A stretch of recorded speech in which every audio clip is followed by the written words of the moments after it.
Bismillahirrahmanirrahim. Assalamualaikum warahmatullahi wabarakatuh. Alhamdulillahilladzi hadana li hadza wa ma kunna linahtadiya laula an hadanallah.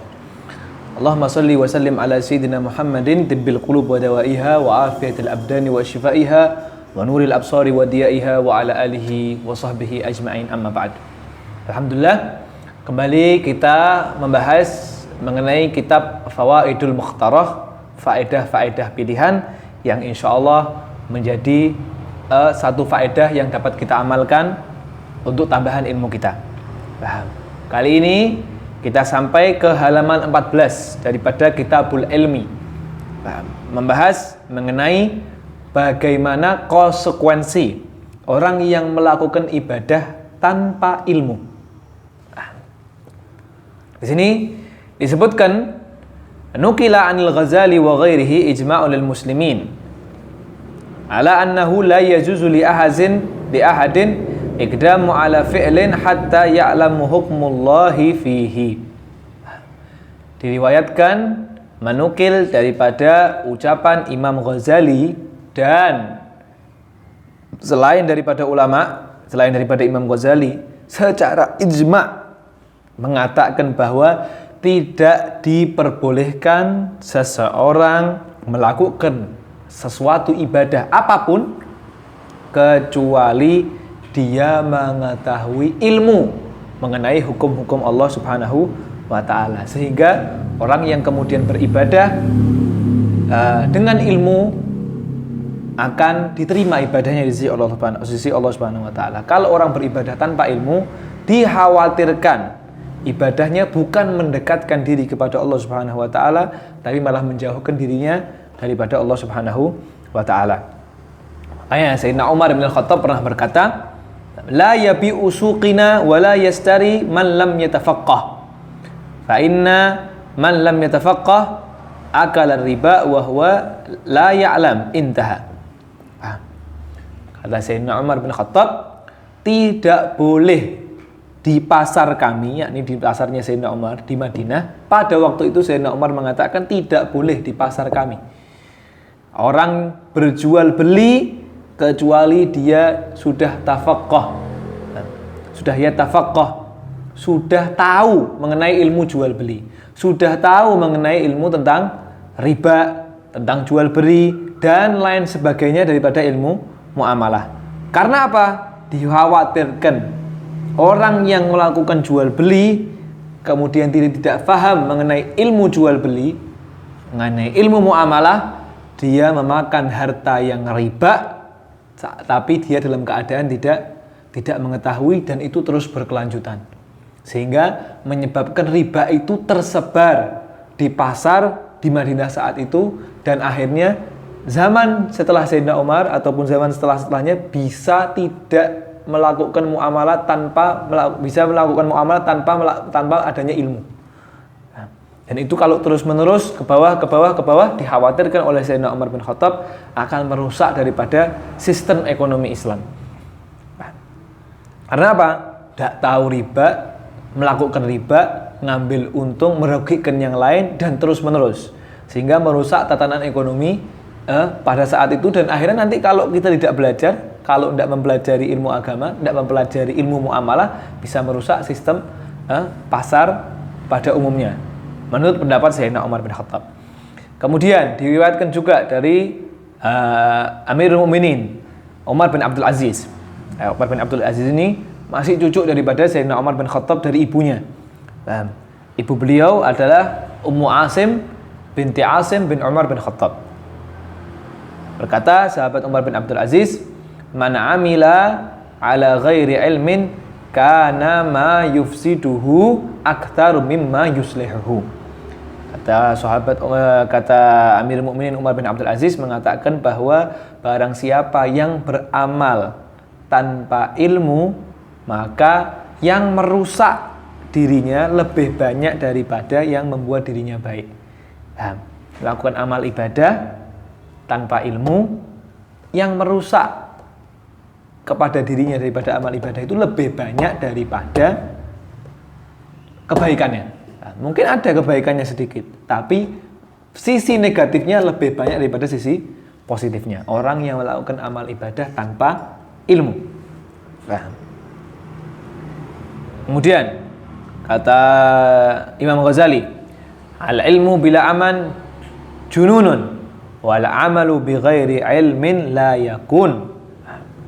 Dikatakan oleh Imam Ghazali, orang yang berilmu tapi tidak melakukan amal sudah punya ilmu agama banyak, dibekali ilmu agama banyak, punya ilmu banyak, tapi tidak melakukan amal sama sekali, tidak sholat, wala zakat, wala puasa dan lain sebagainya, tapi tahu ilmunya. Dikatakan oleh Imam Ghazali apa? Junun, orang gila. Nah, tapi kemudian kalau orang yang punya beramal tidak tanpa ilmu, maka la yakun, tidak diperbolehkan. Maksudnya apa? Tidak diperbolehkan, menyebabkan amal-amal ibadahnya tidak diterima oleh Allah Subhanahu wa ta'ala. Sehingga apa? Berkesinambungan. Orang yang berilmu harus beramal, dan orang yang mau melakukan amal ibadah harus punya ilmu. Paham ya? Karena apa? Kadang nanti kalau misalnya orang yang berilmu tanpa melakukan amal, mas'ul dia di sisi Allah Subhanahu wa ta'ala. Nanti ditanya oleh Allah Subhanahu wa ta'ala, sudah punya ilmu agama tapi kemudian tidak mengamalkan ilmu agama tersebut.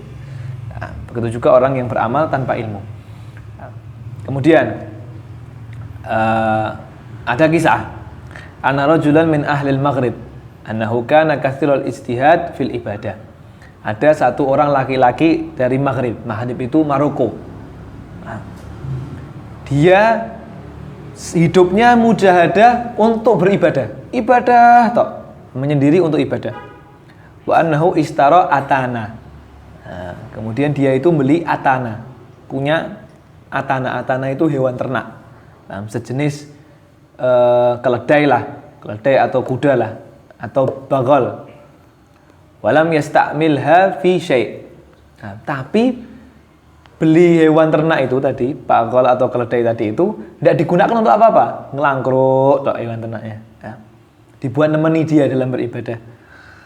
Ditanya sama orang-orang, fasa'alahul insan an sababi imsakiha. Ditanya sama orang-orang, kenapa kok didiemno tok ini beli hewan ternak? Mbok dibeleh kek, diternakkan kek, dibuat tunggangan kek. Kata ahli ibadah ini, faqala ma umsikuha illa li uhassina biha farji wa kana la ya'lamu yahrimu ityanul bahaim falamma arrafahu bi tahrimihi baka bukaan syadidan hatta al-mat. Dikatakan bahwa kenapa kok tidak dipakai ini, beli keledainya, beli hewan ternaknya. Maka dijawab sama ahli ibadah ini, saya ini tidak pakai dia kecuali satu, untuk memuaskan kemaluan saya. Dia tidak mau menikah, cuma mau ibadah tok. Tapi kalau dia syahwat, dia datangi itu hewan ternaknya. Sedangkan dia tidak tahu bahwa mendatangi hewan ternak itu hukumnya haram, lebih haram daripada berzina, ya kan? Wah, setelah dikasih tahu sama orang tersebut bahwa ini tidak boleh mendatangi hewan ternak ini, bukan berarti terus ente tidak nikah, terus ente bisa memuaskan syahwat ente dengan hewan ternak. Nah, ini haram dalam agama. Setelah dia mengetahui hukum keharaman tersebut, nah, dia akhirnya nangis yang luar biasa. Nah, karena ibadahnya dia selama ini sia-sia. Bayangkan dia ibadah berpuluh-puluh tahun, tapi kemudian hidupnya syahwatnya sama hewan ternak.